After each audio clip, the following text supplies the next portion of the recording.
Order! Order! You are an incorrigible delinquent at times.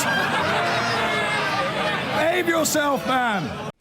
Supporters of President Trump have chanted "Send her back" at a rally in North Carolina as he criticised Ilhan Omar, a Somali-born Democratic congresswoman.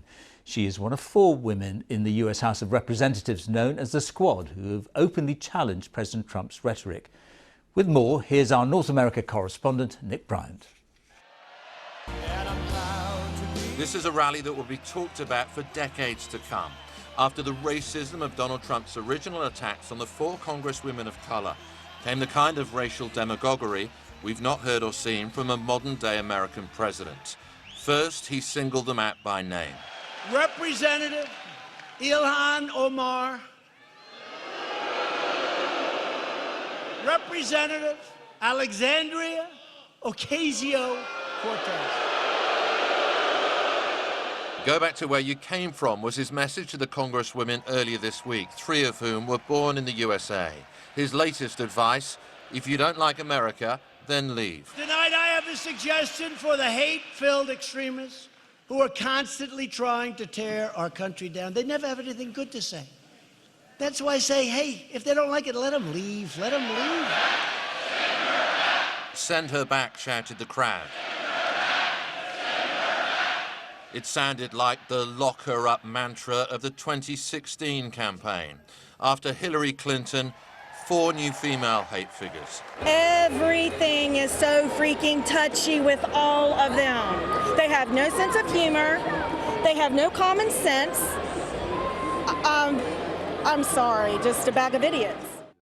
Young, newly elected, on the left of their party, the congresswomen call themselves the Squad. Ilhan Omar, a Muslim born in Somalia, has been condemned for remarks about Israel her critics claim are anti-Semitic, and for saying of September the 11th, some people did something. Alexandria Ocasio-Cortez calls herself a democratic socialist. Ilhan Omar responded with a verse from the African-American poet Maya Angelou. You may shoot me with your words, you may cut me with your eyes, you may kill me with your hatefulness, but still, like air, I'll rise.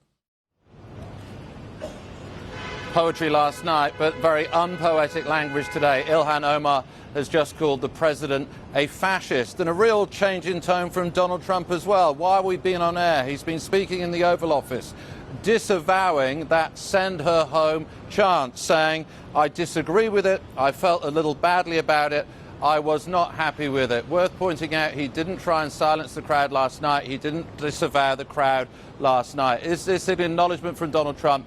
He may have gone too far. Nick, thank you very much. Democrats have condemned President Trump and his supporters over what they called despicable chants at a rally overnight. Trump supporters repeatedly chanted "Send her back" at the mention of black Congresswoman Ilhan Omar. She was one of 4 female Democrats the president targeted with racist tweets. Tonight, she branded Mr. Trump a fascist as he appeared to blame his supporters, as our Washington correspondent Robert Moore reports.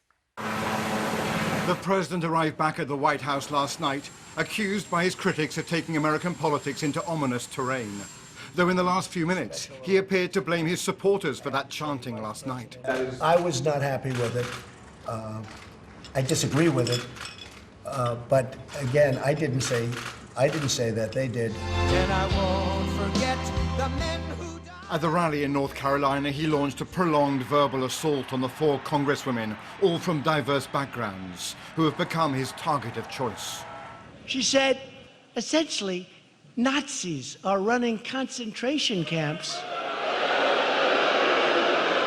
But his vitriol was aimed mainly at one woman, the American Somali congresswoman Ilhan Omar. Omar has a history of launching vicious anti-Semitic screeds.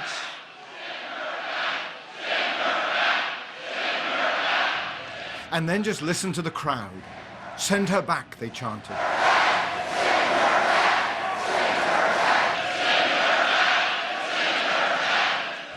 To be clear, all 4 are, of course, American citizens, 3 of them born in the US. Omar came as a child refugee. She tweeted simply, "I am where I belong, at the People's House, and you're just going to have to deal. For the sake of a story, don't kill each other, okay? Yeah. This afternoon, the 36-year-old Congresswoman escalated her counterattack, going beyond the racism charge and using a word to describe the president we have never heard before. Because we have said this president is racist. We have condemned his racist remarks. I believe he is fascist. And she insisted she was the one adhering to American values. And so this is not about me. This is about us fighting for what this country truly should be and what it deserves to be. What is most alarming is that this is unlikely to be the lowest point. This election season is only just beginning. These are the opening skirmishes. And soon American politics may find itself in a still darker place. Robert Moore, ITV News, Washington. Now, when he ran against Hillary Clinton, Donald Trump's crowds shouted, "Lock her up." Last night, it was "Send her back," a chant directed at Congresswoman Ilhan Omar, a US citizen born in Somalia. She's one of 4 Democratic congresswomen the president has been attacking all week, telling them to leave the country and branding them as hate-filled extremists. Today, Mr. Trump distanced himself from the chant, claiming he disagreed with it. Kieran Jenkins reports from Washington, D.C. President Donald Trump. If you thought the president's racist tweets crossed a line, brace yourselves. It's North Carolina, a crowd of thousands, and the leader of the free world whips his followers into a frenzied attack. So Representative Omar blamed the United States. The target, Somali-born US Congresswoman Ilhan Omar. The chant, "Send her back." Omar has a history of launching vicious anti-Semitic screeds.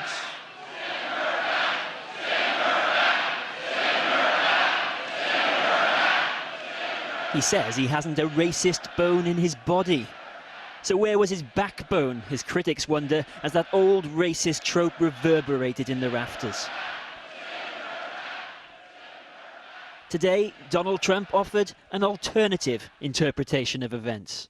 It was quite a chant, and I felt a little bit badly about it, but I will say this, I did, and I started speaking very quickly, but it started up rather fast. I disagree with it, but again, I didn't say that, they did, but I disagree with it. Senior Republicans who used to call this stuff out. He's a race-baiting, xenophobic, religious bigot. Now say you're either in the MAGA Make America Great Again camp or you're not.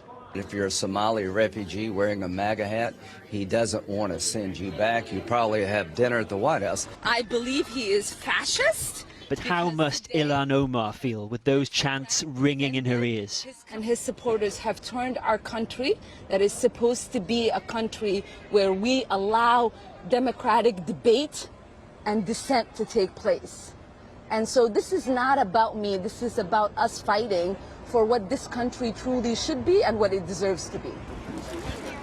Outside the White House, we find little agreement on what US values now represent. The crowd shouts, "Send her back." Yes, they do. That's great, isn't it? It's freedom of speech at its best. Have you ever heard anyone say that to a white person in America?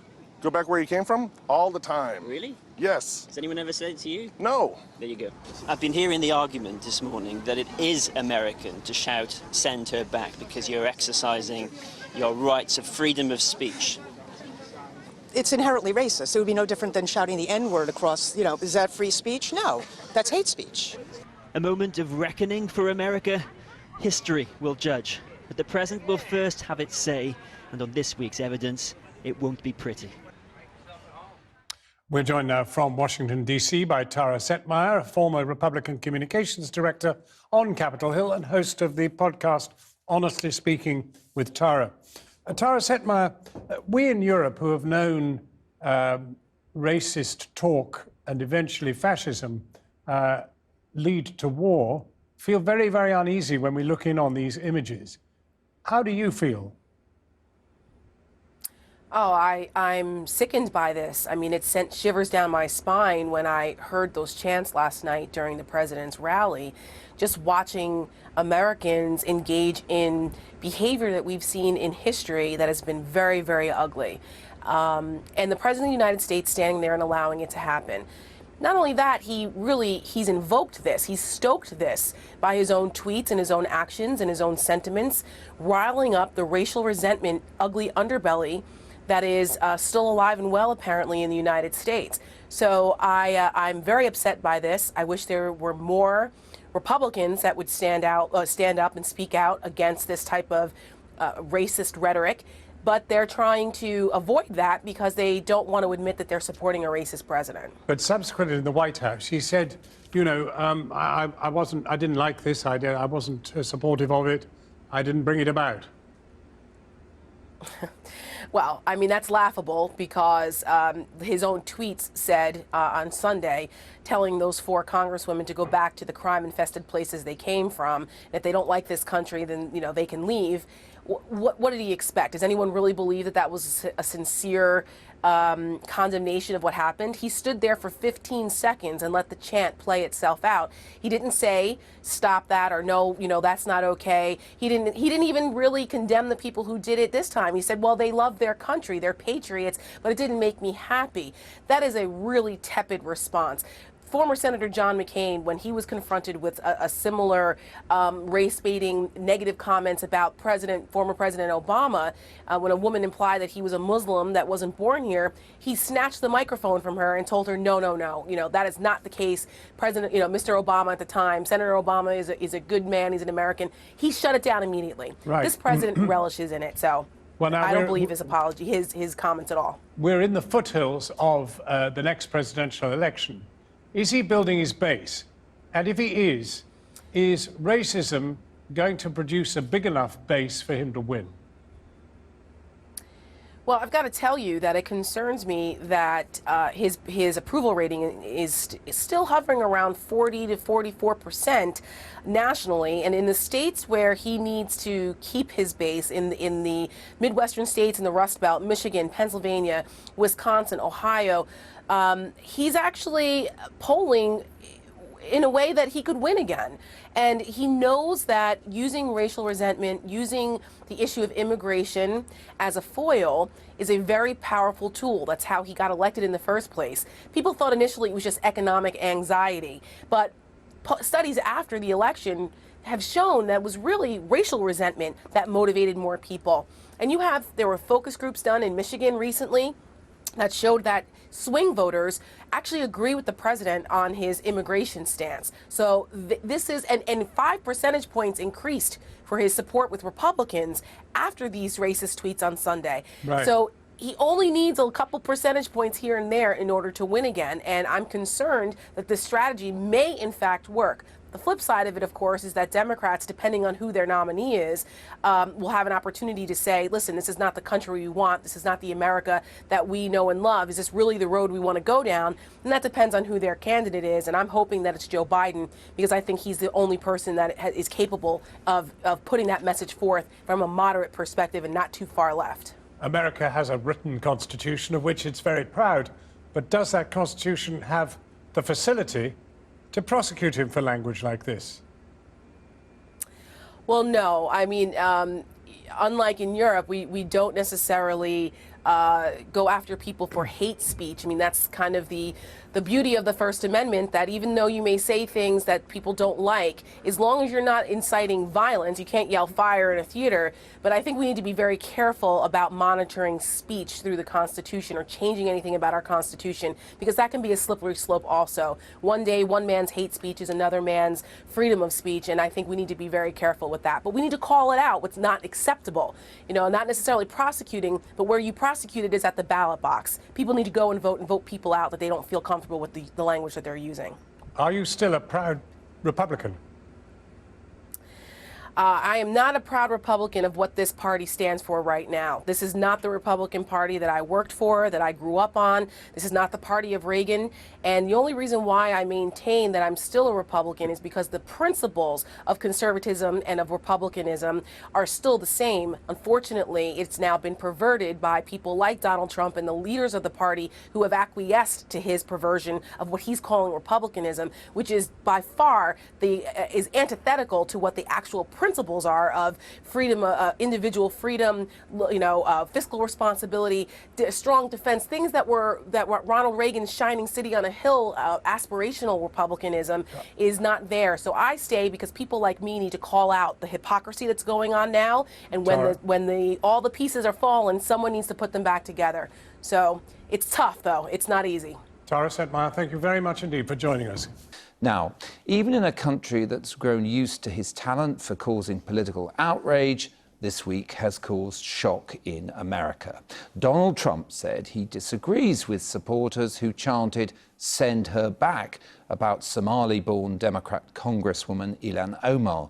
But throughout the week, he upped his attacks on her and 3 other members of Congress who he paints as American-hating leftists, nicknamed the Squad. It brought only isolated whimpers of protest from leading Republicans. At first, some pundits said it was a piece of distraction designed to dominate headlines at a time when questions are now in full flow about Trump's connection to convicted sex offender Jeffrey Epstein. Omar has a history of launching vicious anti-Semitic screeds. So is this to be the mainspring of the next Trump campaign? After racist tweets suggesting 4 American congresswomen go home, 3 of them were born in the US, the president's sights fixed at a rally last night on the one who wasn't, Somali-born Ilhan Omar. The crowd took their cue, and American politics have entered a dark new phase. Is it just a distraction from the president's links with the billionaire sex offender Jeffrey Epstein? Coincidentally or not, footage emerged yesterday of the 2 men at a party with cheerleaders in the early 1990s. But last night's scenes at the rally in Greenville, North Carolina, suggest there is something deeper going on than just political maneuvering. If you go back to his 2016 campaign, Trump deliberately used provocation to mobilize his base and unleash liberal outrage. Donald J. Trump is calling for a total and complete shutdown of Muslims entering the United States until our country's representatives can figure out what the hell is going on. As well as to bait and demonize his opponent. So the first thing we should do, let's get rid of Hillary, okay?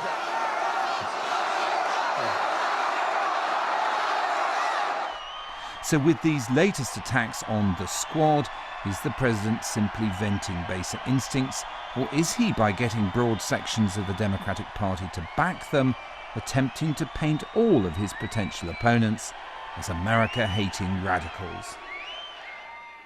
Well, let's discuss this now with Ariel Edwards-Levy, who's the polling editor at the Huffington Post. Welcome. What do the polls say about American reaction to these racist comments this week? I think what you're seeing with the comments and with the limited polling that we have so far is that reactions are breaking down along pretty much the same partisan lines we've seen throughout the president's career and throughout the past times that he's made racist comments, that he's made bigoted comments. What you're seeing is that overwhelmingly Democrats are opposed, overwhelmingly Republicans are in support, independents breaking down the middle, and probably a little closer to the Democrats. And do you think that using racially charged language like this is actually going to succeed in upping his support, or is it going to produce so much outrage on the other side of the political equation that it's counterproductive? Yeah, that's absolutely the question. You know, I think there's sometimes a tendency to view the electorate as this one big block of voters that's going to move one way or the other. But you could really see something like this have counteracting effects where it really will mobilize, you know, a small chunk, or maybe bigger than a small chunk, of those voters who are motivated by bigotry. At the same time, it's absolutely going to stoke the outrage of his opponents, who are already very fired up about the upcoming election. It may make some people in the middle uncomfortable. It certainly, for now at least, changes the subject. Now, the Republican Party, by and large, the leading figures seem to be acquiescent in this, but Democratic Party leading figures have generally got behind the 4 congresswomen who he's attacked. Is there political danger for that in them, in effectively siding with a left part of the party that could bring them electoral difficulties later on in the current campaign? You know, we've looked at some polling that's come out recently, and I think what you see right now is that if you look at how the squad, which is, you know, the 4 minority congresswomen who've been targeted by Trump, their ratings are pretty much on par with the Democratic Party as a whole, with Democrats in Congress as a whole, with leaders like Nancy Pelosi. People at this point are very polarized. They tend to either like Democrats or dislike Democrats. And certainly these congresswomen are very high profile right now, but as time goes on, we're heading into an election. There's going to be a candidate pretty soon who's going to be taking up, I think, a lot more attention than that. We await that moment. Thank you very much, Ariel Edwards-Levy.